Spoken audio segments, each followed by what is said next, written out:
Love those tunes. Welcome back, everyone, to another episode of This is CineMMA, MMA Fighting's martial arts movie podcast. Preferably movies that mix the martial arts, but we've had, frankly, mixed results with that so far.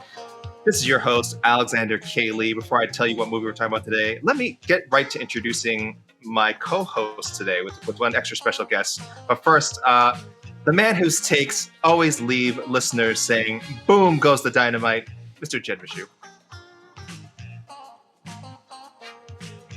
Yep. Good. Too busy grooving. Can't talk. Okay. Best intro music in the game, baby. Next, the producer, video editor man who makes everything you watch go boom, boom, pow. It's Mr. E. Casey Leydon. Hey. Man, hey. This song, just that saxophone, just like hits me. It hits me. I love it. That bass line's no joke either. It's the whole package. It's the whole package. And the movie this week, it takes place in New England, specifically, I believe, the Boston area. So we had to get a man from the area, Mr. Boombastic himself, Mike Heck, my best friend. Hey! Hi, everybody. It's great to be here. Yes, taking the bass line for a walk, and a long walk at that. This is incredible intro music. Well done, gentlemen. It's so good. So, guys, if you couldn't tell by those nicknames that I chose for this week, listeners, we are covering the 2012 Kevin James MMA comedy, Here Comes the Boom. Our first comedy that we are doing this season on the show at all, I should say. The only intentional comedy, that I should say. We've had some laughs.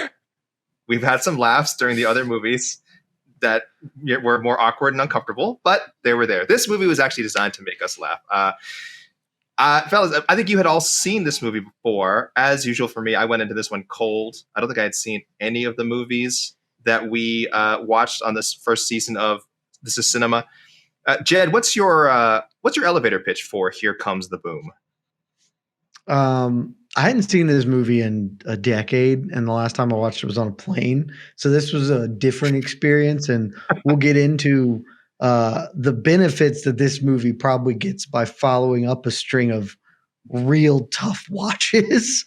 But my elevator pitch is simply, this is School of Rock meets Rocky. Yes. So School of Rocky, basically.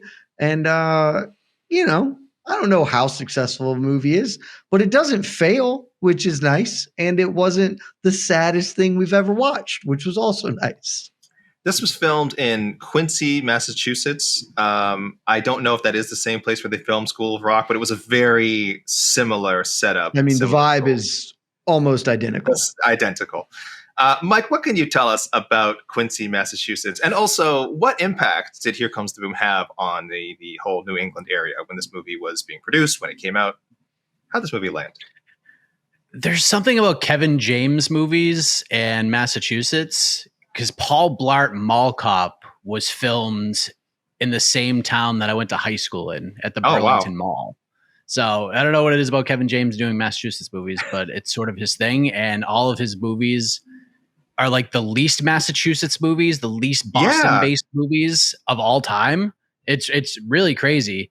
And there were some nostalgic moments in it. Like, there were certain things that they showed. At one point, they showed the old Hilltop Steakhouse. If you're from Massachusetts and you drive up Route 1, Hilltop Steakhouse was this just iconic restaurant in the area and had this light up cactus that just, you could not miss this thing. So in a certain point, I think it's after Kevin James got his knockout win, they drive down Route 1 and they drive by the Hilltop Steakhouse. And I was like, man, that brings me back. That was like 10 minutes from the house I grew up in. So yeah, it was pretty cool. I don't know what kind of like actual impact it had on the state of Massachusetts at the time, but and as a matter of fact, like I had no idea it was a Massachusetts-based movie until I actually saw it, which is crazy. Yeah, and when we me neither. I watched it twice, and just Mike talking about it, I was like, oh yeah, because then I watched it, I was like, oh, so there's people wearing Patriots jerseys. I guess it's a Massachusetts movie. Yeah, when we told you we were doing this episode, you said, oh, you might want to take part in it because it's in Massachusetts. And I, like, when you watch the movie, it's not like super Boston-y. It's not super. I don't know. I don't. Look, maybe I'm stereotyping. I don't need all the characters like dropping their ahs. You know what I mean? Like for it to be a Boston movie. But I feel like there's some essence of the city that needs to be captured. Besides local sports teams being represented and used as like touch points, for cultural reference. And so I don't know. But like you said, apparently he has some affinity for it. I think he's a New Yorker, Kevin James. So he has some affinity for the state of Massachusetts. Maybe it's just a good place for underdog stories. I don't know. But yes, that is the setting. Other than that, though, no, it's not like they have any local sports hero cameos, which you thought they would think, if they're doing a sports movie, maybe drop one in there. We don't get anything like that. There's plenty to choose from. But more importantly, Mike, were you a frequenter of the underground MMA scene? Yes, in Boston? Because there's a lot rinky-dink cage fights in what appear to be old stockyards. No stockyard cards. There were obviously I mentioned some of the regional fights I've been to, seen like Dan Lozon fight. I was there for the infamous John Jones Pacapoeta fight. Yes. They used to do these. I guess the closest thing I went to was there was this old dog park called Wonderland Greyhound Park, and this is the venue that they would host these little greyhound races, and then occasionally like ECW would do shows there, and like all these sort of grimy independent pro wrestling shows would happen there. And then once a month they would just do like MMA competitions, like more like tough man competitions where people just show up and they didn't even train or anything. They just showed up and was like, yeah, I'll go fight. And then they would just get in a cage or get into a ring, or even at certain points, they just had wrestling mats down and they would just get in there and fight each other. And someone would volunteer to be the referee. So that was very common. The stockyard thing, never seen it. I don't remember any fights taking place in a monsoon like the movie here. But yeah, there is definitely sort of a low-level underground scene. And if you were an MMA fan in like 2007, 2008, 2009, and you were around that area, you probably saw some weird fights. Some shady stuff. Casey, I didn't mean to gloss over your first impression. What's your first impression of this film? I get the sense you had a decent time with it. Oh, first impression? We watched 6 MMA films this season, and this by far, to me, is in terms of just being realistic to what being an MMA fighter is and moving up the ranks and all that stuff, easily the most accurate. Every funny scenario that they did in this movie to kind of has Kevin James moves up the, from the very, very regional scene to, I don't know, whatever, to the, arenas with like 1,000 people to like the UFC. Those are all accurate stories that have happened. And so I think overall, just for the MMA-ness of the movie, easily just by far I'm kind of jumping ahead, but the black belt of all of our MMA movies we've seen this year. Interesting. I think that's fair. We can jump right to that. We should tell people, obviously we are way past the spoiler-free part. If you haven't seen the movie, by all means go out and do so. I've heard it's not, you guys broke my heart. You said it's not on American Netflix anymore. You said it just got taken off. Yeah, it's on Tubi, but it's free. It's on Tubi. There you go. So you can watch Tubi. It's on Tubi. Watch it for free. Pause now if you must. Otherwise, if you'd already seen it, carry along with us. But yes, the first segment of our show, guys, we'd like to say, how MMA is this movie? And surprisingly on the show, we've had a lot of movies that would seem very MMA that actually aren't. So the premise of this film has Kevin James playing a teacher, a former amateur wrestling standout who needs to raise some money to save his school's music program. It's a very basic sports movie premise. He needs to make $48,000. So he starts to get into MMA to try and make money and eventually ends up fighting in the UFC. So with that, Michael, go to you first. How MMA did you find this movie on our belt scale? Is this movie a white belt MMA movie? Is it a pure black belt movie? Where'd you land on it, Mike? You can hear the boom going on right now. It is a storming. There is the boom. Storming. We spare no expense on the effects on the show. I would say, it's not a black belt. It's definitely not a white belt. I'm torn between a blue belt and a brown belt because it does depict it in a lot of ways, like Casey explained. It is, even though it goes through very, very quickly, it does show sort of how it all works. It's not just dude shows up and fights in a hotel ballroom and then some guy finds him and pays him $1 million to sponsor him, and then all of a sudden he's in a UFC fight. Like, we see this guy kind of go through the struggles. He goes in there with specific thoughts on just going in there and losing all of his fights. So, and then realizes he might actually be kind of good at this with a lot of practice and tremendous coaching by the likes of Bas Rutten. So I'll say I'm going to go with the brown belt. It's not a strong brown belt, but it's like this movie just got awarded its brown belt. I'll say that. There's a lot of really good stuff, and the thing I really appreciate about this movie is, yes, it's MMA, but it's taken as seriously as possible in a movie setting such as this, and this movie knows exactly what it is and embraces that the entire time. Jed, did you land on a brown belt or higher? Where'd you go with this? I went newly promoted brown belt, which is why I'm interested for Casey to call this a black belt, because I know he's had some issues. For me, there are two tensions at play. One, it's obviously a very MMA movie in a lot of respects. Where it's not is in the technique, and I know Casey in particular really focuses on that. I think this is some of the worst kind of MMA technique stuff here, and that's not a huge like detractor for me, but when, again, you could swap out sort of other things for the way this could be dodgeball. I got to make 50 grand. I play dodgeball instead. That wouldn't substantively change the movie. So MMA is not the centerpiece of the film. That being said, MMA is it may not be the turkey of the dinner, but it is almost all of the sides, right? It is, you've got Bas Rutten in a primary role, and then you also have a bunch of MMA fighters in secondary roles, and just like very clear MMA cameos. For the only reason Vanderlei Silva shows up in this movie at all is for people who know MMA to be like, oh, look at Vanderlei hanging out with Joe Rogan, watching Kevin. Like, you get a bunch of those, or, oh, that's Javier Cordero being one of the fighters. You get a bunch of stuff like that. So to me, this was a brown belt. It's not all the way to a black. I can understand the black, but I just went for brown. Casey, why is this a black belt MMA movie? Why don't you explain to these guys?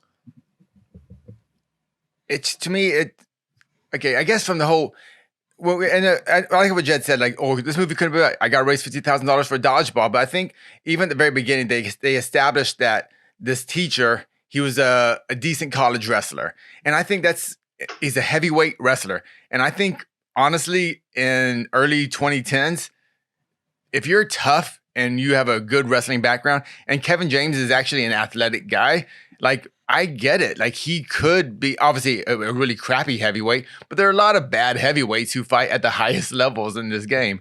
So I think everything is, honestly, I mean, it's comedic and it's squeezed into maybe 4 months, I guess. I'm thinking the movie takes place about 4 or 5 months, but realistically, this would be over. It's actually even less than that.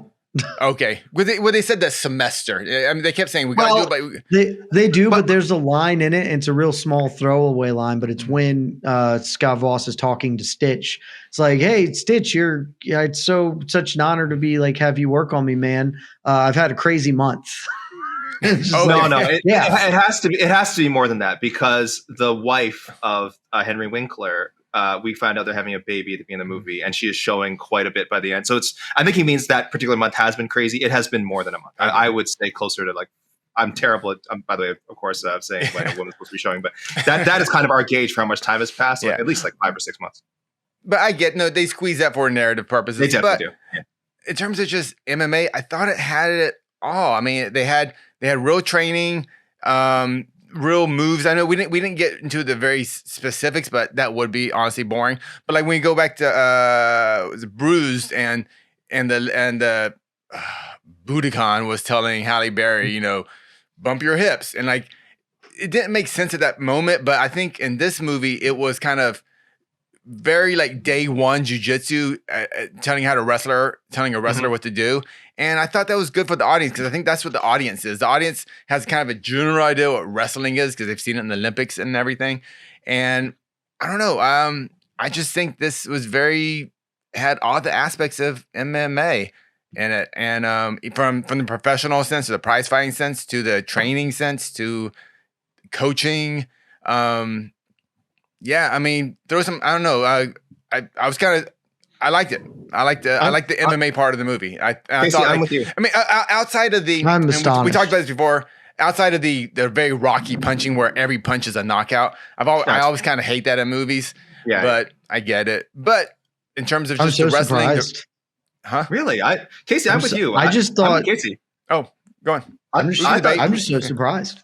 I thought this was a clear black belt film. I just thought I don't know how much more because I think Casey and I also agreed on Bruce. We gave it like brown belt plus 5 or 6. Like we wanted to give it black belt, but there's just weren't enough fights in it. There's really only one actual fight, and there's quite a bit of training, which is fine. Gave it some authenticity. Also, there's just so much of the plot that like isn't about martial arts.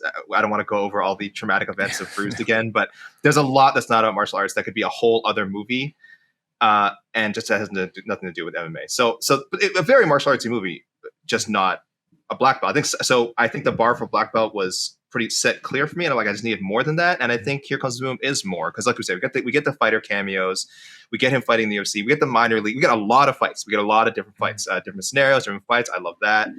Technique is not really the order of the day here. That's not what they're interested in showing. They show some training, but I think the montages are. But these are heavyweight MMA where technique. Yeah. Honestly, what do we need? I do agree, Jed, with your point that the plot is so generic that it could be Dodgeball. It could be, listen, this is a Happy Madison production. Okay, this is an Adam Sandler film company production. It's from Frank Karachi, who has done a lot of Adam Sandler films. Not Happy Gilmore, Click, The Wedding Singer, The Waterboy. There you go, another sports movie. So it follows is Dodgeball. Yeah, it follows a formula that yes, you could plug in other sports and not have to change the film wholesale. But I think there's enough bit of MMA flavor. And it's clearly such a love letter to MMA. It's no secret Kevin James is very involved in it. He trains in it. We'll talk more about sort of the behind the scenes stuff, his involvement with it. It's such a love letter to it. It's so authentic that I feel like I had to go black belt as well. But I understand why you wouldn't go the full Monty with it. So, but yeah, I think this is the first movie this year I've given a black belt. Casey, you too, probably. Yeah, easy. And to me, it was an easy black belt. Yeah. Fight Valley was close, but did not. Not quite. I want to shout out a few more credits here. The movie was written by James and Alan Loeb. And the stunt, the one I couldn't find who did the choreography. There was no credit just for like fight choreographer, stunt choreographer. There's a whole team. One of the stuntmen, speaking of Fight Valley, the majestic Eric O'Day, who did the fight choreography for Fight Valley. He has quite a life story. I won't go over it again. People can go back and listen to the Fight Valley episode for Mr. O'Day's wild narrative that he may have constructed for himself. But everything's connected, guys, to Fight Valley. Don't you see? Are you guys not with me? You're not with me. I feel like you're not with me. Sure. Why not? I'm trying to erase that memory of Fight Valley. Thank you. Let's get to the performances. Normally you go to the fights right away. I want to get to the performances first. There's only really 2 I feel like evaluating. Of course, if you guys want to talk about some of the other characters and actors, that makes sense. But I want to single out Kevin James as a fighter, and then of course the most prominently featured fighter, former UFC heavyweight champion Bas Rutten, as one of the comedic characters. So I want to talk about Kevin James fighting, Bas Rutten's acting. Let's talk about Bas first. Let's talk about Bas first. I loved him. I loved him. Yeah. I can't believe he didn't do more, get more roles after this. Like he did some more stuff with Kevin James after. Obviously, he's friends with Kevin James. Kevin James put him in some more movies. But how did no one else see this and be like, this guy has? I'm not saying he has to be the star of a film, but he brings so much character. He's so over the top, and we know this about Bas. Anyone who's seen Bas knows anything about Bas. He's a character in real life. Like this is just kind of him turned up a little bit. But it's great. That doesn't always work. Like not everyone can play a version of themselves. And that's really what this is, but really funny, distinct enough from just being Bas Rutten, making faces. He's teaching a disco street fighting class. There's so many ways I can go with it. I just loved him. A yoga class, a spin class. Yeah, everything was good. It wasn't too much either. It was just enough. It wasn't like, oh, I wish he was the main character of this movie. I'm like, no, perfect supporting comedic role. I think he gets the best laughs in the movie. He's just great. I don't know, Mike, how much you love Bas? He was awesome. He in terms of actors not named Kevin James who stole the movie, he's ranked number 2 for me. But still very strong number 2. He's tremendous. I love the scene where he first, because we're obviously past the spoiler stage, but when Kevin James is like, yeah, I want to do this MMA thing, Bas is like, yeah, just come and fight. And he just goes and fights and loses the fight in 2 seconds. And then Kevin shows up to where Bas trains or does all the different classes that he teaches the gym. and rolls on the mat with Kevin for the first time. He goes, all right, I'm going to put you in this. And Kevin taps. And then I'm going to put you in this. And Kevin taps. Wow, that is loud. I mean, it is wicked out there right now. And then just like submission hold, it's submission hold after submission hold, and Kevin just continues to tap. And then Kevin's just basically tells Bas, like, well, the only reason it's happening because like I'm letting you put me in this. If I put you in this, it'd be the same thing. Bas like, okay. And then every time he puts him in a hold, Bas like, I'm out. I'm gone. And after the third one, he just goes, I'm bored. And he leaves the room and starts teaching his spin class. And so like the lights go out in the room and all the lights turn on and everyone's dancing and singing. Like, he's just so funny. Like, everything about him is hilarious. And the other scene that I love so much is when he takes him to Sidyotong with Mark Delagrati, and like they throw Kevin James into the sort of gauntlet, the ringer, and him and Delagrati just sit there like chatting it up as this is going on. It's the best. Like, it's just the best. And it's like what you would see at Sityodong too. They just throw a guy in there, go through the ringer, and like, yeah, they're kind of watching in the background, but then the two coaches, the two guys who actually know what's going on, are just like, yeah, man, what are you doing this weekend? Nothing much, man. And it's so good. Like, everything about Bas' performance is fantastic. He was such a delight.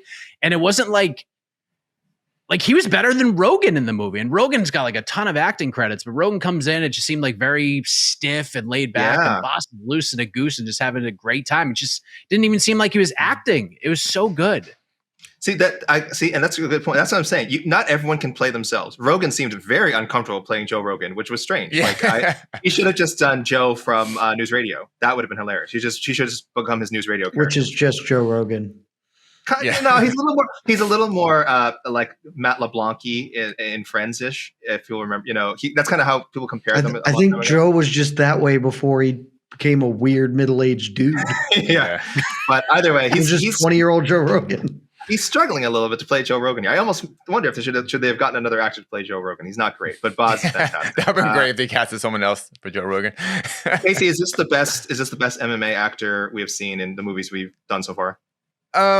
He was just casted perfect for this part. Basically, they didn't overuse it like say like Roadhouse, I think, overused Connor and turned Connor up too much. They didn't overuse Bas, and they turned him up just enough where it wasn't like, this isn't real, or not really realistic. It was just too much where it's just annoying. But I'm glad Mike mentioned that jiu-jitsu scene where they're kind of, here, let me put you in a chokehold and get out of it.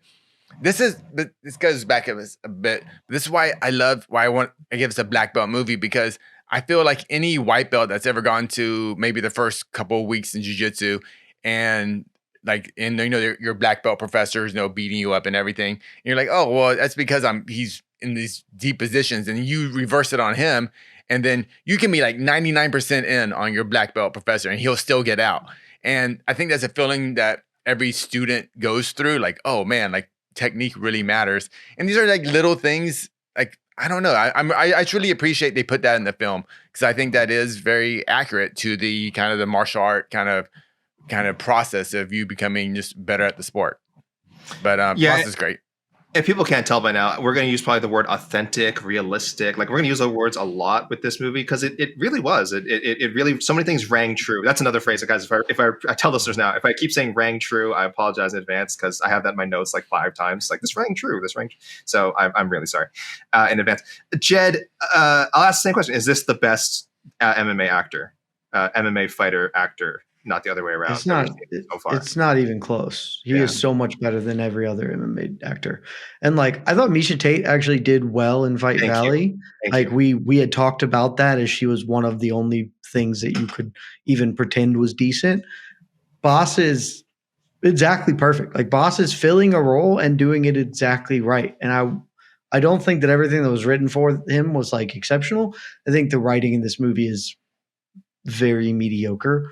But he was no perfect. Like, I had the exact same thought watching this, where I was like, I'm not really sure why Bas didn't get more opportunities in Hollywood to do stuff. And like, because honestly, I kind of thought he would be more bombastic, because that is the caricature of Bas Rutten when he is doing commentary. He is an over the top version of himself. When he's hawking self-defense videos, he's being a ridiculous person. He was somewhat restrained here, but they used him well. The physical comedy gags were perfect. Like, I thought this is like legitimately, of outside of what we've covered, this is a Mount Rushmore MMA fighter turned actor performance. Like there are not 4 better fighter turned actor performances than what Bas did in this movie.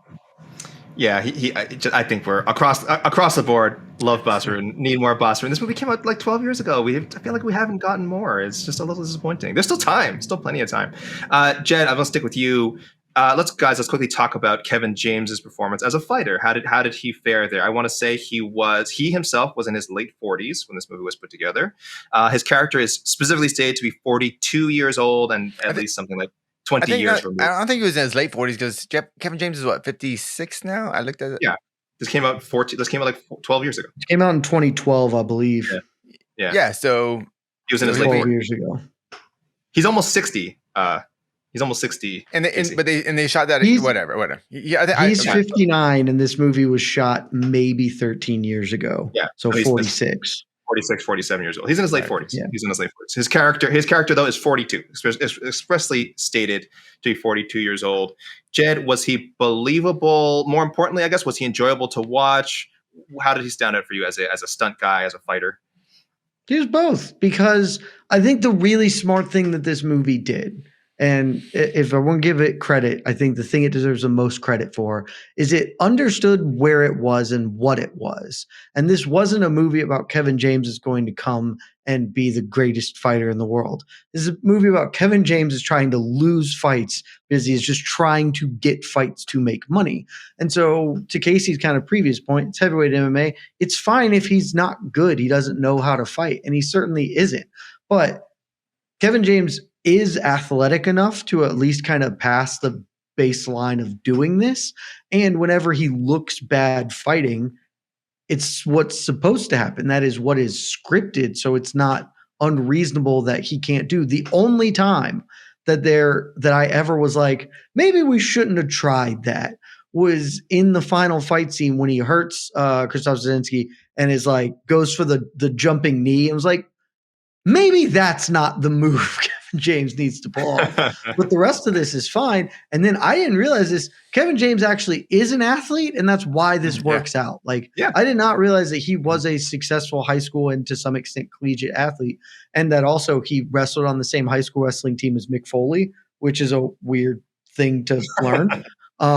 So, and then like he was a college running back and like a collegiate wrestler. Like some of this makes sense. And so the only quibble I would have realistically with it is that for a collegiate wrestler, which is what he is, there was almost none of that.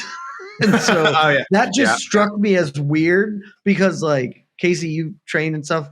If you ever go into a gym and there's a collegiate wrestler, even one 20 years ago, that dude knows how to do some shit. Like there is some baseline that is very, very difficult to overcome. And we didn't even sort of play in that world really. And so that was but that's really more a writing thing. But otherwise I thought he was perfectly believable for what he's supposed to be. Yeah, I want to go a little behind the scenes for a second here. So there's a poster in Bas Rutten's apartment, his character Niko's apartment for WFA King of the Streets. Yes. In 2006. That was at the Forum. Yes, it's Bas Rutten versus the great Kimo Leopoldo. It's of course the sign has changed to say Niko versus Kimo. That fight didn't happen. Kimo failed the drug test. He was replaced by Ruben Villarreal, and who was in Bas Rutten's corner for that fight but one Mr. Kevin James. So there's a little like this. He's in this for real. Like this is a real thing, and that's kind of where this bond was made. Just so you know, before I forget to mention it, but Kevin James being an athlete. So after they shot this, I think it was already released. It was around the same time when Mayhem was fighting Bisbing on the Tough finale. And at that time, I was doing behind the scenes videos of Mayhem.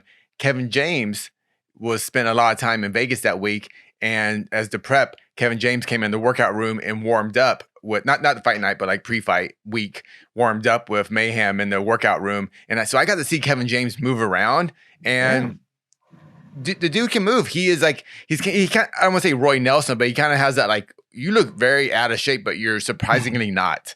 He's that type of, he's a legitimately quality athlete. Yeah. It comes across in the movie. It definitely comes across in the movie. Yeah. And by the way, we'll talk more about Mayhem Miller, aka Lucky Patrick Murray, later in the show. Don't worry about that. That's a little tease for you. We'll talk about that. We'll talk about and some of the outside of the movie antics.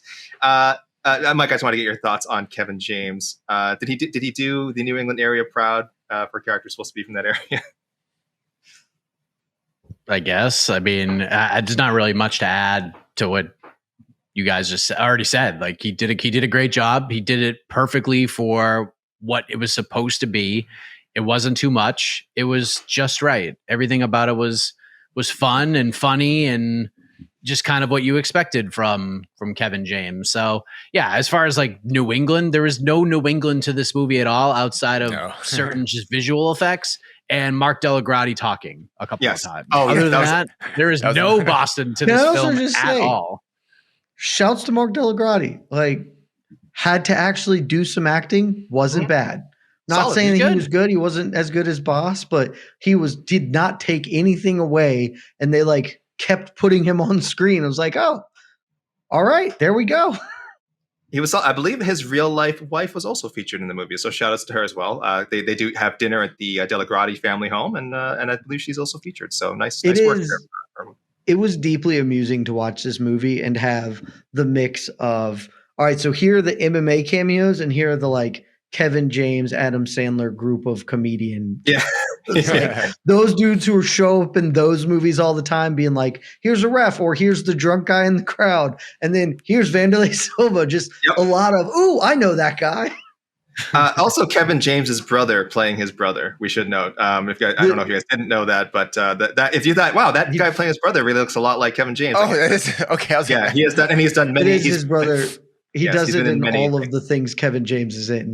Sometimes he's his cousin. Like every episode of King of Queens. He's his cousin. Sometimes he's his cousin. He's not always his brother. Sometimes he's his cousin. This is how I learned, though, that Kevin James's name is not Kevin James. So no.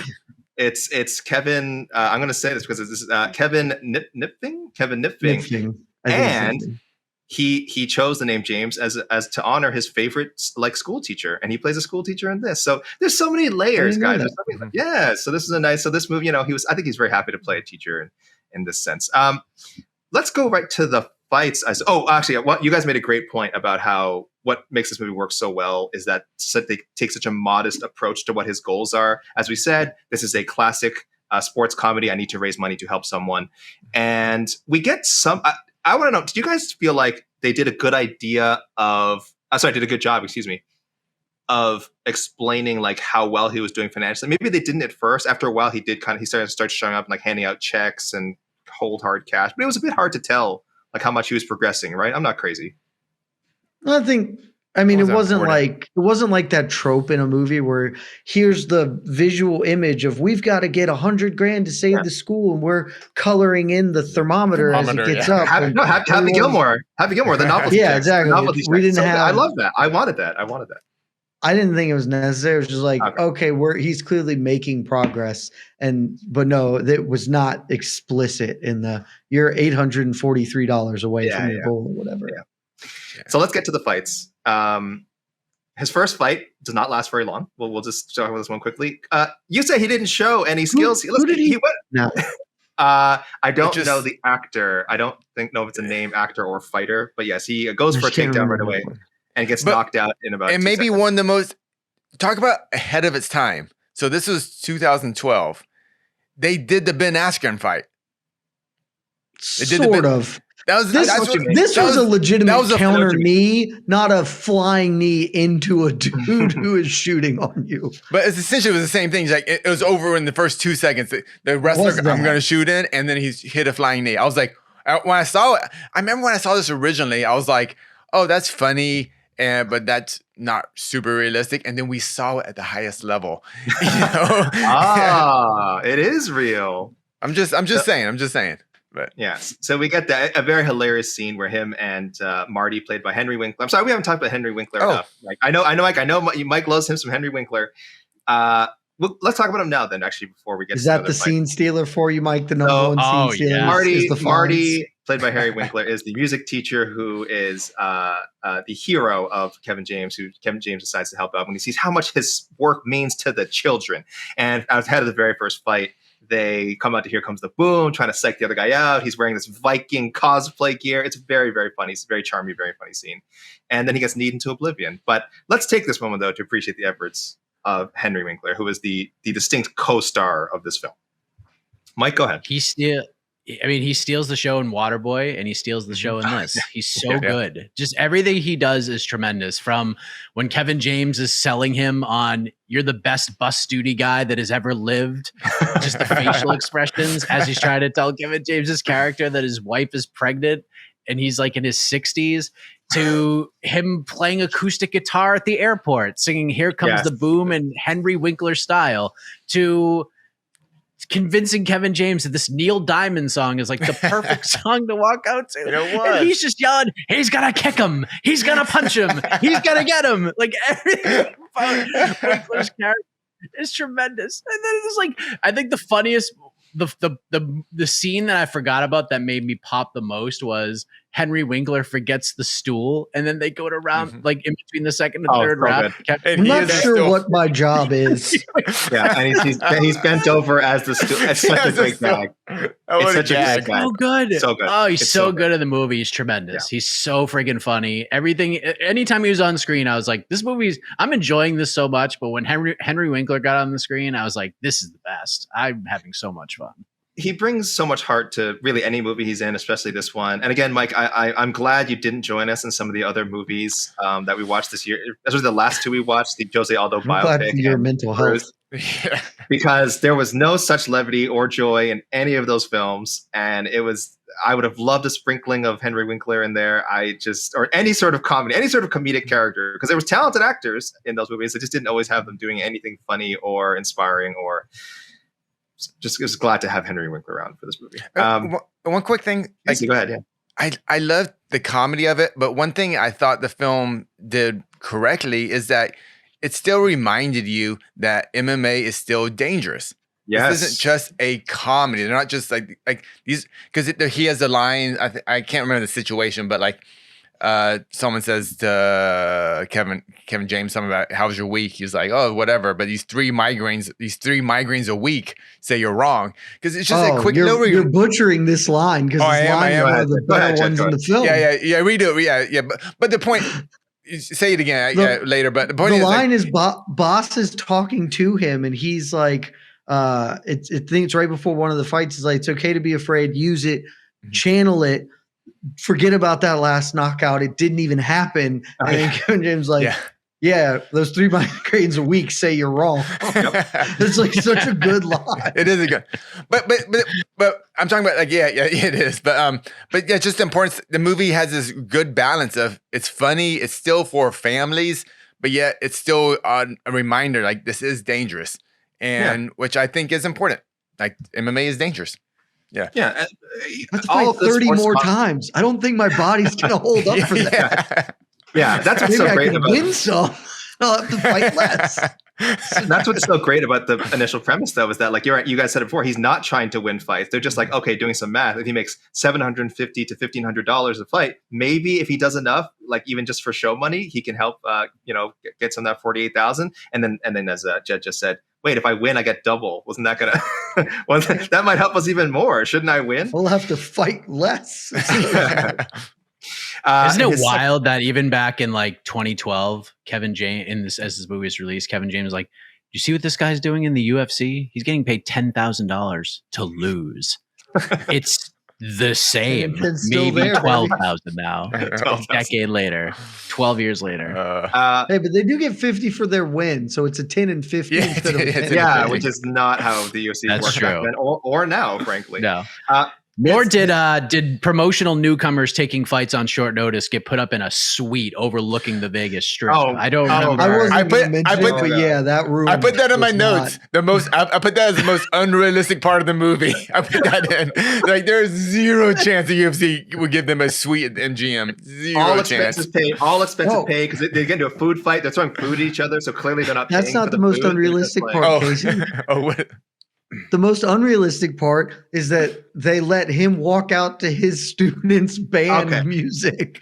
Nobody gets to do a walkout like that. That's ridiculous. That scene by far is the most unrealistic. Where's my note I have for this? All right, so we're jumping around a little bit, but Joe Rogan set it up. Magical Joe Rogan set it up. Hold on. Casey, I called him. Guys, you have Joe Rogan's phone number? Hold on. That's again. This is 2012. In the film, Kevin James has a love interest played by the always delightful Salma Hayek. She plays Bella. I think she's also a teacher, but also the school nurse. I don't know. She's both or something. I don't know. The school has budgetary problems. She's probably multitasking. She's both. So yes, there is a love interest there, and by the time he gets his fight in the UFC, they have they're friends, their relationship, and she calls him and to tell him they've lost all their money. The school, some school executive has been embezzling it. So, and then as you guys like that part, that was fine. Movie. And then to fast forward, like I said, to the next day, she arranges to have Henry Winkler's musical group, the children, show up and get like 30 seats for the kids so they can perform a live musical act at the UFC. This is so crazy. So how did this happen? Because this is the day before. That's not the question we need to ask. Hold on. Let me break this down. So she assumed he wasn't going to fight. She tells him there's no point in fighting anymore. The money's all gone. So she doesn't think he's going to fight. And then he says he's going to do it anyway. So that at that point is when she has to immediately enact her plan. We're less than 24 hours away from fight night. She has to call Joe Rogan. As you said, how I don't know. He's publicly listed, I guess. Call Joe Rogan. Get what looks to be the entire band together. All these kids in less than 24 hours notice. Hey, telling their parents, I'm taking your kids to Las Vegas. So these are minors. From Boston area. These are minors. I think they have to, I would assume they bring their own instruments. They have to be prepared to sing the song Holly Holy, which they might know. I guess maybe Henry Winkler taught it to them. They've been working on it probably. It's fine. Sure. It's I had to rewind to see if it was a song being worked in. This has to be cleared by the UFC, performed live on pay-per-view. I don't think they had time for a sound check or anything, which again, they're performing in an arena. They nailed it too. They nailed it. They crushed it. This makes no sense. You're not asking the important question though, AK. Uh-huh. The important question. How much fucking money did that cost? Because they could have financed Henry Winkler to get 30 students over like red eyes to Vegas from Boston with shipping the instruments. That's probably your 45 grand right there. Joe Rogan used some of his future Spotify money. He's like, don't worry about it. We'll use that money to pay Henry Winkler, and then we're good. Hey, that's Joe Rogan's issue. Joe Rogan is incredibly underrated. Maybe there's a lot of frequent flyer miles on somebody's parents' credit card, like lots of them. A lovely scene. It plays out really well. It just doesn't make while it was incredibly unrealistic in the UFC, I have seen shows in Japan and Ryzen where they've actually like the fighters are also they teach to have their own dojos, and they'll have like 50 students like, at the front for their on stage while their professor comes out or their instructor comes out to fight. Okay. So it's been done in MMA, just no chance in the UFC. But and not this way. Like this was whatever. Hey, you know what? Anyone at home who's going? Oh, shut up, guys! It's a movie. Fine, it's a movie. Fine. Yeah. We'll get back to that last fight. It was fun. There's two other notable fights. He fights Rafael Cordero. Did you guys realize that was him? Yep. Yeah. I looked at him. I was like, this guy looks like Rafael Cordero, and I'm like, oh, it's Rafael Cordero. His second fight. This is the fight in the rain. A lot of accurate stuff here. He gets kicked in the nuts. No point taken. Spot on. Just a little ways down between rounds. He's gassed after 5 minutes. I thought that was so perfect. I'm like, yes, like this is like for a guy who doesn't train regularly, this would be nearly impossible. Fighting 5 minutes is very long. Yes. Yeah. Even fighting defensively as he's told to do it first, you'd be dying. That's 5 of the longest minutes of this guy's life. This is the stool scene. He has a stool. He just lies on the mat. He's so exhausted. He's like, I need more fighters to do that. By the way, if I was fighting, I would be like, I don't want the stool. You guys stand over and talk down on me. I'm just going to lay here and recover. Then it starts storming. The mat turns into a slip and slide, which is awesome. And Casey, you said you could find this fight online. Yeah, just go to YouTube and Google like Rain MMA Cage, and it happened around that time. It was a King of the Cage show, and you'll see the referee wearing a poncho. Twice in King of the Cage, and once at Rumble on the Rock, I believe. Also, AK, we did a missed fist on a Georgian MMA card. Not your Georgia. Not your Georgia. No, the nation Georgia. Correct. It happens, and every time it has happened, it's been hilarious. Yeah, so good. It's so good. Fight 3, Jason Miller playing Lucky Patrick Murray. And I do want to ask you guys right away, do you remember Mr. Miller's, I guess Mr. Murray, I don't want to offend him, his appearance on the MMA Hour with Ariel Helwani to promote the film? Mike, you're shaking your head. You're shaking your head. It's the second worst MMA Hour appearance behind Joaquin Buckley. Yeah. No, I was on BTL this week. Joaquin Buckley has never done wrong. That's what you said. Yeah, it was rough. So anyone who hasn't seen it, it's out there. It has like this was a dark time in Mayhem's life too. That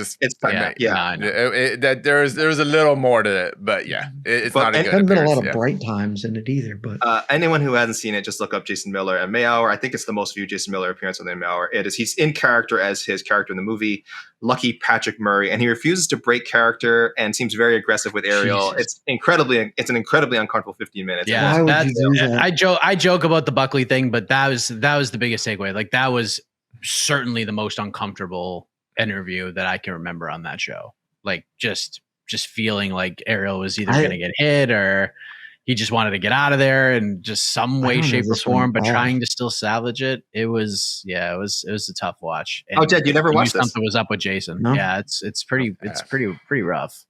But Mike, what did you think of him in the movie? What did you think of this whole fight scene?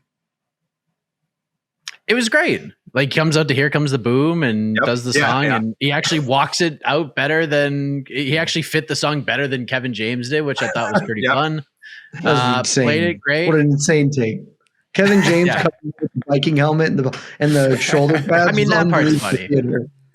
That was they hit the dancers and everything. Yeah. It was unbelievable. It was the very best Jason Miller was best Jason Miller was in the entire fight was the end of the fight because Kevin James knocks him out. And then Kevin James pukes on his unconscious body. And then it wakes Jason Miller up. And Jason Miller looks at Kevin like, what are you doing? He pukes in his face. And then Jason Miller makes the best sound in the whole movie. Just goes, ugh. And it's just like a perfect, like fake, almost gonna vomit sound. And I was like, that was funny. I laughed pretty hysterically at that. It was good stuff. That's how and this has all happened to them. Well, not throwing up on your opponent, but fighters throwing up in the cage. Oh yeah, we've seen that. Oh, on their opponent? They've actually thrown up on their opponent? Seen a fighter throw up on his opponent. All right. I stand corrected. Also, I actually think earlier this year, a dude got DQ'd for vomiting. Didn't vomit on his opponent, but did get DQ'd during the fight. Yeah. I think Paddy Pimblett puked after the Arosa fight. I think in Cage Wars. He puked during one of his Cage Wars fights. Right. I think it was the Arosa one. Yeah. I know that as juvenile, I did not see that coming. So it totally shocked me and it sent me. It sent me in tears of laughter. Because I was like, oh, he's gonna come over and one Gray's gonna do the hey man, good fight. Good and I was just like, I lost it. Wait, what?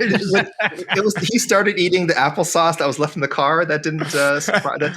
Because also there was a part of my head because I don't do this intentionally, but my brain starts. Okay, so how's this movie going to work out?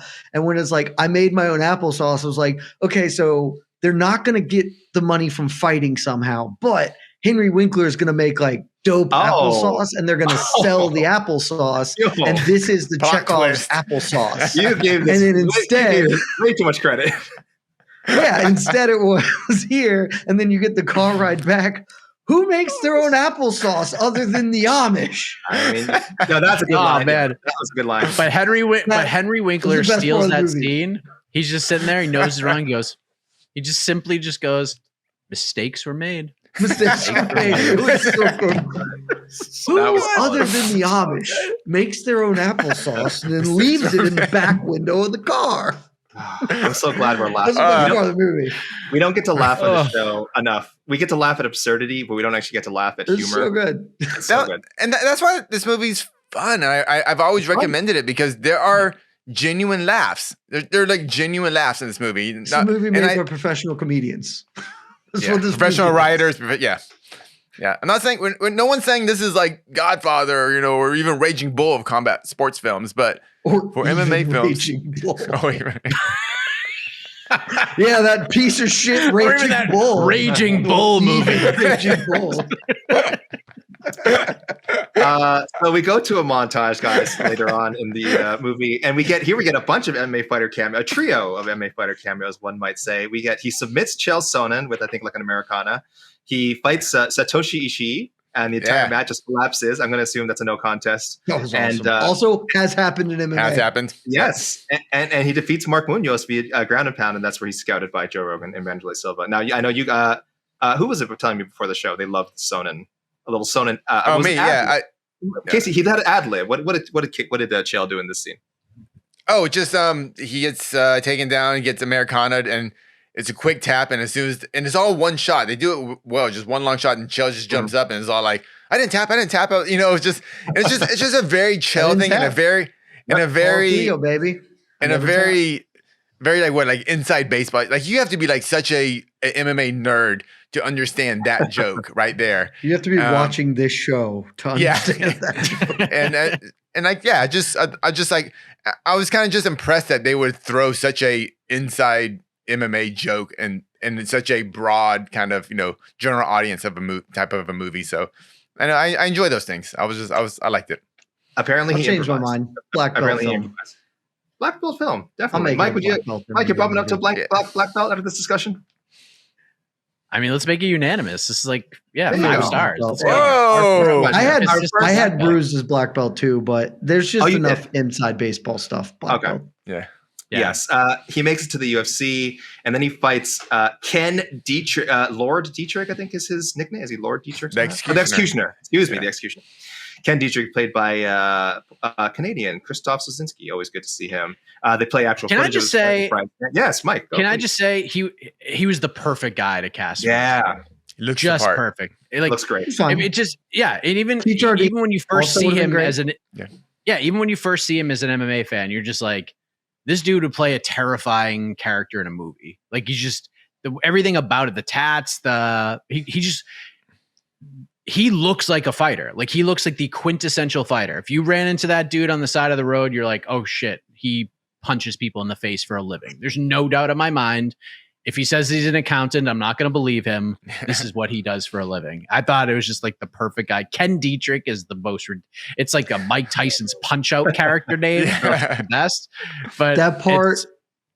That made me laugh so much, his name, just because you are introduced to him and he is fighting Brian Stan, who gets to be Brian Stan because his name is Brian Stan. And they're like, we're not even going to fucking pretend Christoph. We are Ken Dietrich. Everyone can say that one. It's so good. Me. Well, Ken Dietrich fighting Brian Stan. Yeah. Mike, what did you think of the fight itself? What did you think of the final fight? It's like perfect, I guess, for what this movie was. He just gets the shit beat out of him. He has a little heart, looks at the girl, looks at the kids, gets a little, gets that little bit of oomph, and then it ends with the freaking power bomb. Like everything about it is just the Rona bomb. Yeah. It's just good. Yeah. It's just good stuff. Like it was just well done. It's exactly what it should have been for this movie. There's just no other way to do it. Yeah. Do you think Herb Dean maybe could have jumped in there earlier? Do you think Hokey Pokey Herb maybe let this one go on a little too long, Mike? That's ridiculous. I mean, this is exactly why this is perfect. This is exactly a Herb Dean stoppage in the best possible way. He's in, he's out. I don't know what to do. He's okay. All right. I've seen him stop fights for less than the absolute murderizing that happens to Scott Voss. It was a 2016 going into. It was a 2016 going into the 2014. Those are both 10-7s. Those are back-to-back 10-7s. Most of that ground and pound was coming off the forearms. I will say that fight pretty objectively should have been stopped when he walked to the wrong corner. By almost any definition, that should have been enough. But outside of that, it's fine. You get lost in the ring. You get lost in the ring. Yeah, but he's stumbling to the wrong corner is the issue, Casey. He gets Showtime kicked. This is we are at a 33% Showtime kick rate of the 2 out of the 6 movies we watched have the Showtime kick in it. I hope that's enough. I hope we don't see this any more movies. It's a great movie. This movie had a Showtime kick. It had an Arona bomb. It also had the Dan Henderson flying dive into guard punch. You're right. Yes. It led with a Superman punch. I mean, you were just getting all the highlights. I did not know Christoph Sosinski was this good a fighter, frankly. I've never seen him show any of this. I mean, good fighter, not this kind of dynamic offense, if I'm being honest. And another really accurate Fried part. Takayama? Had Fried Takayama too. They called it. Yes. They clinch up and start wailing on each other. Another very accurate part of this movie I liked, it was if you've ever gone to a fight and you have a friend who's fighting and they're getting their butt kicked And unfortunately, you're sitting right next to the guy who's all like, kill him. And you're just like, dude, bring it down. That's my buddy. And I appreciate that. You know, those are those moments as a fan, like, oh, I don't know if I like this sport anymore. And actually, it's what turns a lot of people away, because like when you care about the fighter and you just watch him get just slaughtered for multiple rounds, it sucks. And which I guess made the ending so kind of, you know, more cathartic, I guess. Mm-hmm. But just little things like that. Like I as I'm watching, I'm like, oh, I've been there. I just liked it. Yeah, the ending, Kevin James wins the fight. He is fighting off a triangle armbar, lifts Ken Dietrich up. It's very dramatic, very, very well filmed, I thought, and just slams him down for a KO. Again, it's a movie maneuver. It was my favorite move in the so that's movie. A Rampage. Not so, well, you know, yeah. If you want to throw in a legal headbutt, go ahead. But I thought the slam in this movie. I'm that guy, guys. I thought the slam in this movie was so well done, and it was probably my favorite move. I thought they just nailed it. Timing was that the only realistic way for him to win? No. So here's the thing. Right, outside of a lucky punch, which they've already kind of did. I was going to say, we mentioned the embezzling, and they're saying, oh, all the money he won before is gone. And then he's told, by the way, if you win this fight, you know you get $50,000. And he's like, well, I guess we better go out and win then. Because they were originally just going to go out and be like, if he gets killed, he gets killed. Whatever, get 10 grand, it'll finish it. So I thought we were going to get another Rocky ending, which we've gotten in a lot of sports films, and we just got it in Bruised, where he loses, but he wins fight of the night. That's what I thought. I thought, like, when they said 48 grand at the beginning, I'm like, oh, that's fight of the night money. He's going to lose and win fight of the night. But they didn't go that way with it. So Jed, would that have been better? We have a category coming up, and I'll just spoil it now. Anything you would change, that is the one thing. I was 100% with you. I liked the embezzling thing because this has been the guy who the teacher who embezzles the money is the guy who he feels more connected to than Greg, whatever, who's like the obvious shitty heel of, oh, you're terrible and budget cuts. He's like, yeah, I'm on your side. I want to. And he keeps giving him the money, and that dude takes all the money. I thought that was like a really good setup to, okay, now it's not just about losing this fight. You got to win. And I think the movie, I don't think it ultimately changes too much, but I think I would respect the movie a lot more if at some point previously it had set up that you can win money for fight of the night, just so this doesn't feel like totally shoehorned at the end. And he loses the fight, but he gains respect because we already got that moment in the final round when Dietrich agrees to touch gloves heading into the final round. Oh, he's earned his respect. And he goes out and he puts on a good effort, and he comes up short because he shouldn't win this fight, but he gets the 50,000 fight of the night bonus. I thought that would have been a better way to do this. If I could make one change to the movie, it would be that. I think so too. Did you guys like the super, super happy win ending, or should they have just gone Rocky? Mike, what do you think? I mean, it would have been super duper creative if they did it that way. But then, I don't know. I just feel like from like an editing perspective and from like a viewership perspective, for the casual viewer that's watching a Kevin James movie and has no idea what fighting is, then that's like the perfect ending. But like all of us in the theater would be like, oh, I hope he gets the $50,000 performance bonus. I guess we got to wait for the scene where Dana White goes to the press conference and announces it. Like, they just set it up. Perfect Dana cameo. You know what we have? Kevin James is a top 20 heavyweight in the world. Wow. It's ridiculous. we ranking him later? Casey, real quick, if they had to go the win ending, did you think the slam was the best way? Would you want to see him do something else, like catch him with a rear naked choke out of nowhere? Was that the way to do it? I like the slam because it's because you're in a bad position, and then he just kind of used heart and toughness to get out of it. And in a lot of levels at heavyweight, that's all you really need. You know, so it's just kind of going back to that.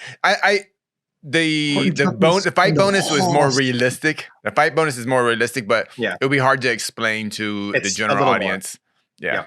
It's a little more. I think that would have honestly been easy. They just had to lay the foundation. They could have, like the boss scene of like, how much money you get? You get 10 to win, or you get 10 to fight and 50 if you win.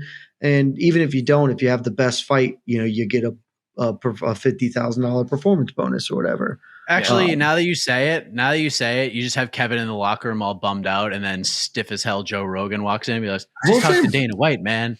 Here's a check for $50,000 for your efforts. You're a tough son of an hombre. Yeah. Because that's the other thing. You don't necessarily have to do fight of the night bonus like that. It works for us. It can just be a, hey, you gave a hell of an effort and you have lost and you are sad because your friend loses his job. But actually, Joe Rogan, instead of flying all these fucking kids out here for whatever goddamn reason he did, goes in and is like, hey, man, we know your story. Dana could have cameoed in this movie and been like, hey, man, heard all about your story from Joe. It was a hell of a performance. We'd love to have you back. And here's a $50,000 check to get you where you need to be. And like, I think that would have hit. I think that would have landed so well and been a better for the story as well. One of those magical discretionary bonuses we're always hearing about, right? And Danny always like this discretionary bonuses. There you go. Could have been one right there. Yeah, it happens in real life. Really, very quickly.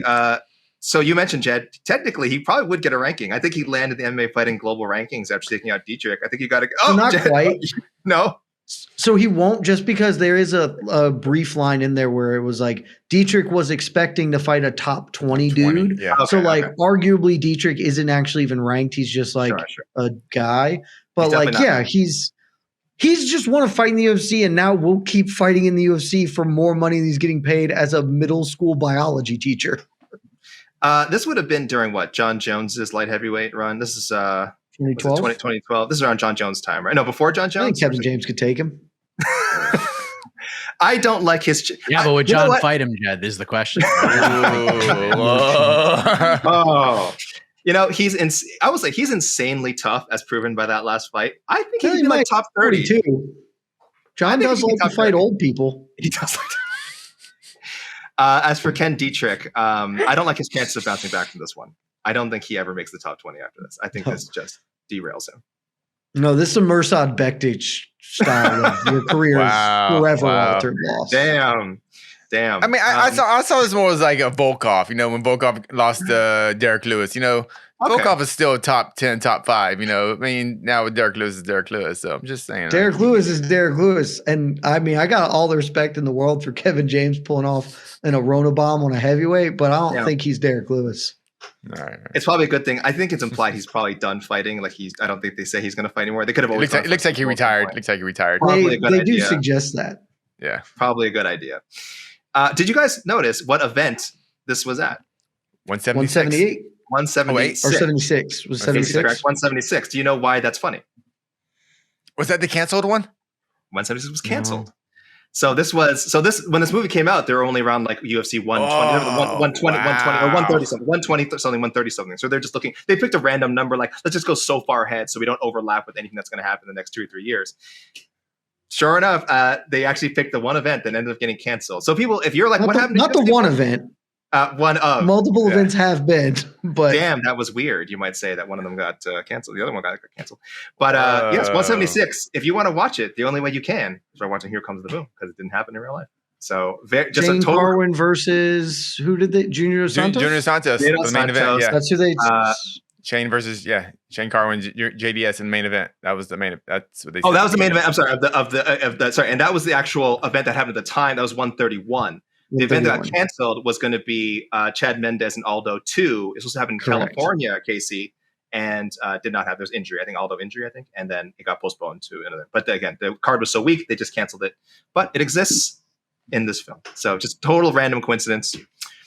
Let me tell you, looking at this fight card, it is astonishing to consider that this was too weak for them to cancel an event. Go ahead, Jay. With some of the shit we get for events. Jose Aldo, Chad Mendes is off. Sure, this isn't going to be a pay-per-view. You've got Jacare versus Mousasi would have been your co-main. Wow. Gray Mander, Fabricio Camois, sure. Betch Correia, Shayna Baszler, Jussier Formiga, Zach Makowski, James Vick, some dude, Lorenz Larkin, Derek Brunson, Bobby Green, Abel Trujillo, Tony Ferguson, Danny Castillo, Emil Dariush, Anthony Rocco Martin, Alex Garcia, Matt Dwyer. This is a substantially better fight card than like 67% of what we get today. Oh my gosh. Oh, it's better than 301. This is better. Yeah, it was better than 301. Yeah. Damn. Oh yeah. It's better than 297. The times are different, aren't when they? People tell us, you guys need to stop complaining, just be grateful. I should point out that this wasn't good enough to make a fucking card, and it is so much better than like pay-per-views this year and every fight night this year. Guys, we've touched upon this. We touched upon some of the funny quotes in the movie. Jed, I know you said there's not really one you could pick out, especially since we try to say like fight-related quotes. There actually weren't that many. Okay, we'll start. Jed, I'll go to you first. Before we do, though, so this is my debate. Do they say the name of the movie in the movie? Yeah. Like 100 times. Yeah. No, I mean, technically, no. I don't know if playing a song. So the song obviously this counts more than Halle Berry's Bruised. The song is obviously "Boom" by POD, very popular song at the time. It's the title of the film. It's played both as Kevin James' entrance music and Mayhem Miller's entrance music. And Marty sings it. This is true. He does. A character in the film does sing it, but no one says it. What do you want? What do you want? I want to Kevin James make you happy. Before he kissed Salma Hayek at the end, he should be like, "Here comes the boom, baby," and I'm like, "Oh, you did it! Roll credits. Roll credits."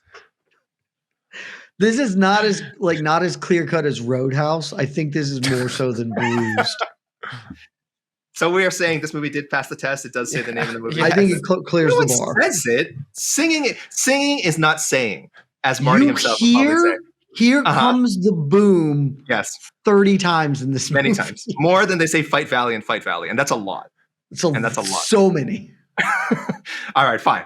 All right. Outside of the movie Candyman, this might be the most times the name of the film was said in a film. Yeah, and Beetlejuice too. There's two. This is on the Mount Rushmore of the amount of times the name of the film was said in said film. Is this the hill you want to die on, AK? Is this it? Listen, I'm just asking questions. That's all. I'm that guy. I'm just asking questions. Jed, you are that guy. Yeah. What was the line from that? The only line. So there was something that jumped out, and I was trying to think of it, and I finally got to it. And this was during a fight, and it just made me laugh. Like, it was one of the many times this movie that I actually laughed out loud. And it was when we were talking about when he goes to the wrong corner and he's stumbling around, and the coach looks up and is like, "Wrong corner, bud." And Kevin James, who is clearly concussed, is just like, "That was a good round." Stumbles back off. It sent me again. He's like, "Yeah, that was a good round." Mike, Casey, anything jump out for you guys? That coach was Ryan Parsons, who is who was Ryan Parsons? That was Ryan Parsons. Oh, other cameos in there when I'll tell you the quote a little bit, but when they're doing that round robin kind of Shark Tank to him, that was Mel Minner, who's a very famous Muay Thai fighter, and the coach Danny I can't remember his name, but he was a professional boxer. Who's also trained MMA fighters, and I don't know who the other guy was. So there were a bunch of just dropping those other cameos they had in there. But my favorite line was Mark Munoz was also in this movie. Oh yeah, Mark Munoz. Yeah, was Kevin James. I don't know the situation, but he says, "I have a class to teach, and then I have to roll around with a sweaty guy from Holland." That's when Principal terrible human, whatever his name was like, "You're giving the school bad names." Like, no, that was his transformative moment of being lazy dirtbag to I'm actually growing as a human. Okay. True. I don't know, Mike, anything jump out for you quote wise from this film? I mean, just the Henry Winkler, he's gonna kick him, he's gonna punch him to Neil Diamond song is just the best. And I think like the other moment, this isn't even really like a quote, but when Kevin James knocks out Jason Miller's character, and like Bas Rutten seems like he wants nothing to do with Henry Winkler, and then all of a sudden like he just embraces him. It's just magic. It's just a magical scene. It's so good. Everything about, I mean, Henry Winkler, the two guys who steal the movie have a shining moment at one point. It's just great stuff. Henry Winkler is quite good in this movie. He is. The one voice thing too is super realistic, because I've seen so many times where I've seen coaches that yell at each other. You can actually watch the fights. You'll see coaches go, "Shut up," because like they'll all be yelling something. Just like little things. Elbow him. Doesn't need to elbow him. Well, it's working for that guy. This movie was really good. The one line that jumped out to me as kind of funny, I don't think it's supposed to be, is after they have their sweet Las Vegas setup and they're like starting to throw food at each other, and then Kevin James goes like, "Look, we represent the UFC.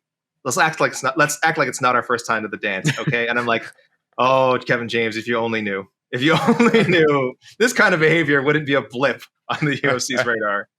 Really, nothing is, frankly. So I thought that was unintentionally funny. But guys, let's review the movie. We're laughing, we're smiling, we're having a good time. I think we all have pretty positive feelings about it. But let's make it official. Let's see how it ranks among the greatest MMA movies of all time. We already have a solid top 5 list. No one would dispute it. Let's see if are we doing the list of all the movies right now? No. Let's do their fists first. We got to do our fists. So, Mike, we're going to give this movie 1 fist or 2 fists each. So this remaining essentially will be out of 8 fists. We got a little drum roll. Just get your fists ready, Mike. Get your fists ready. Let me get Jed, we can see both your fists already. That's right. I'm preparing to put them up or down. Wow. Here we go. Oh, okay. Not yet. Here we go. Okay. Drum roll.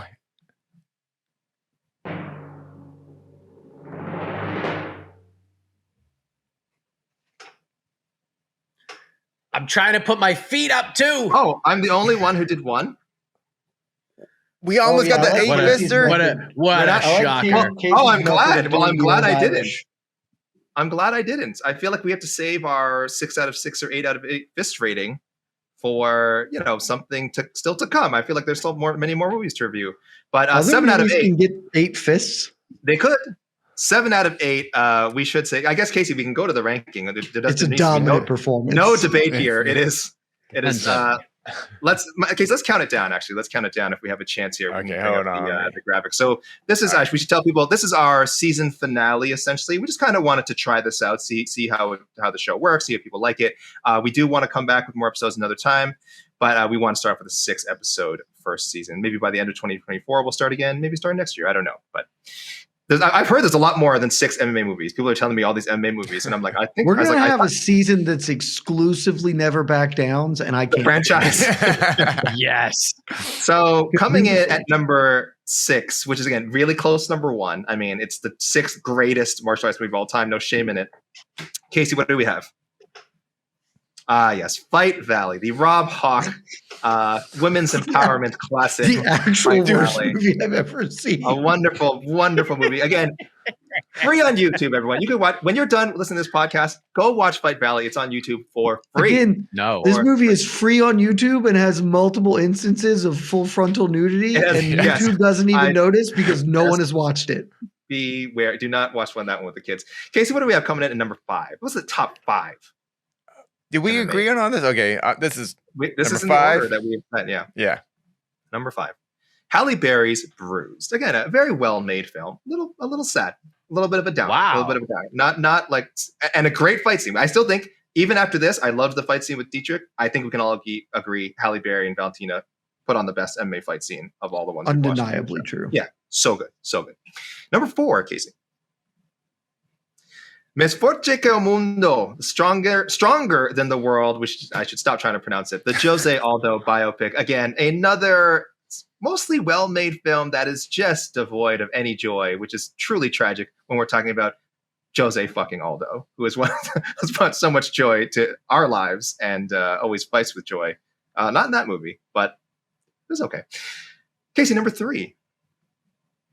Yes, the Amazon Prime picture that we thought would lead for most of the year. I think it got knocked down to number 2 right away. The Jake Gyllenhaal, Conor McGregor star Roadhouse, a smash hit.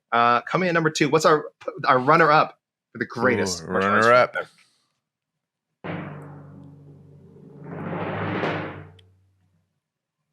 Blood and Bone. Wait a minute, guys. This means we have a new number 1. The greatest MMA movie of all time is Here Comes the Boom. Massachusetts wins again. Stand up, Boston. Stand up. It's not even close on the voting. If we go by the numbers, yes, this is by, I believe Blood and Bone was 3 out of 6 fists. This is 7 out of 8. So mathematically, yes, it's going to be hard. It's going to be hard to dethrone Here Comes the Boom. And so 7 out of 8, that's the minimum to be considered. Or I guess 5 out of 6. No, that's technically less still. We'll figure out the math. Wait, did you give any movie 2 fists?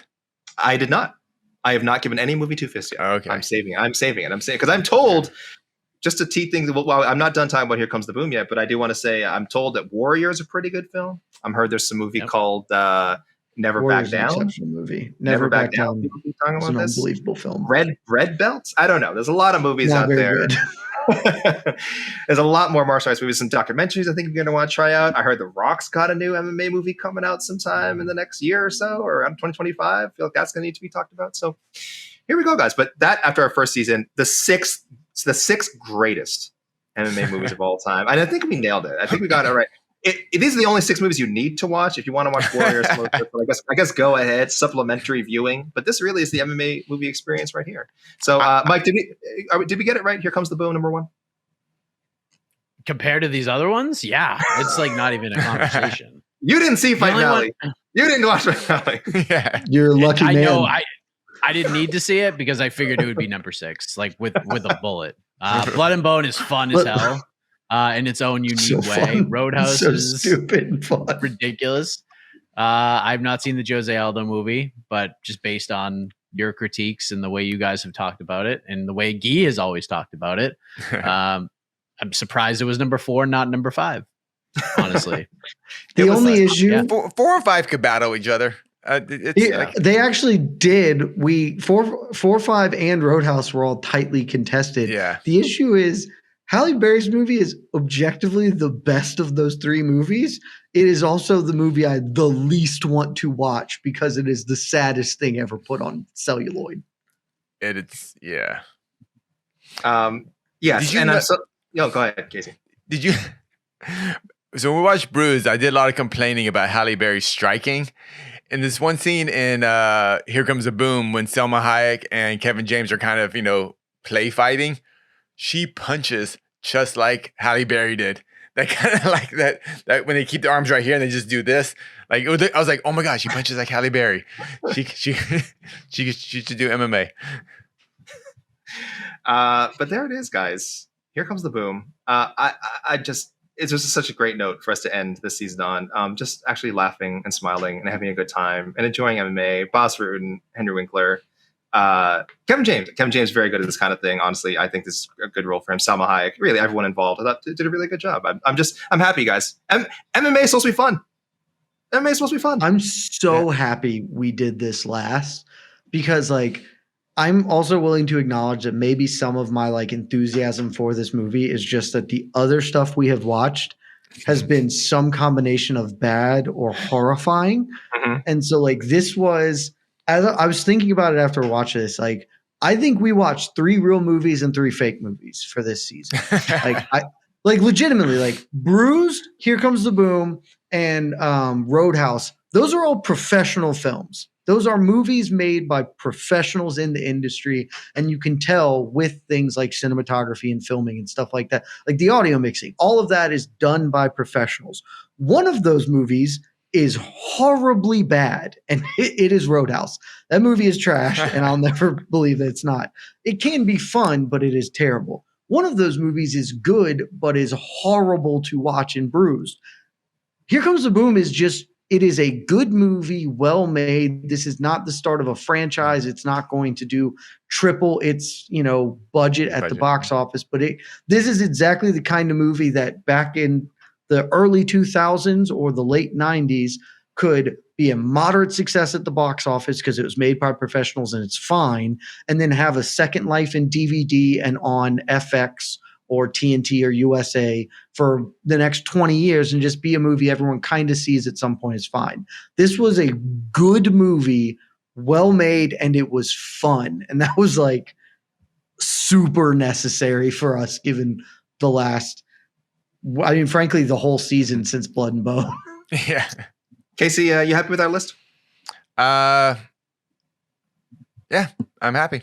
Looks good. I'll say of these movies, Blood and Bone kind of shocked me at how entertaining it was, and Bruised was probably the most disappointing of all the movies. Movies, yeah. Oh, I agree fully.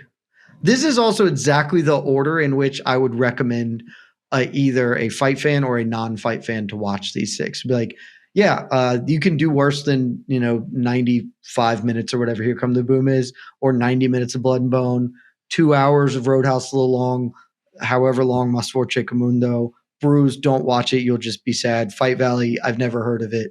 I would suggest not watching it because that can't be good. I would say you watch Fight Valley first, and then the order you just said, Jed, and then you watch Fight Valley again. That is so. We're close. We're kind of saying the same thing here, essentially. Sure. Mike, any final thought on Here Comes the Boom before we get out of here? Just watch it. You'll have a good time. If you've never seen it, just go in there and just understand that it's Kevin James, the guy from King of Queens, in an MMA film that also has Bas Rutten, Vanderlei Silva, Chael Sonnen, Henry Winkler, Mark Delagrati, and Joe Rogan, of all people. Just take that for what it is. Don't overthink it, and you will have a tremendous time. Thank you, Mike. Thank you, my best friend. Thank you, Jed. Thank you, Casey. Thank you, everyone who tuned into the first 6 episodes of This Is Cinema. Hopefully, many more to come. Again, we don't know what's going to come next. Maybe Warrior. Maybe Never Back Down. Maybe Fighting. Channing Tatum. We gotta end next season with Warrior because it's clearly going to be either 1 or 2. I may watch it. I may watch it before then. It's probably long overdue. Warrior is just like a legitimately good film, so.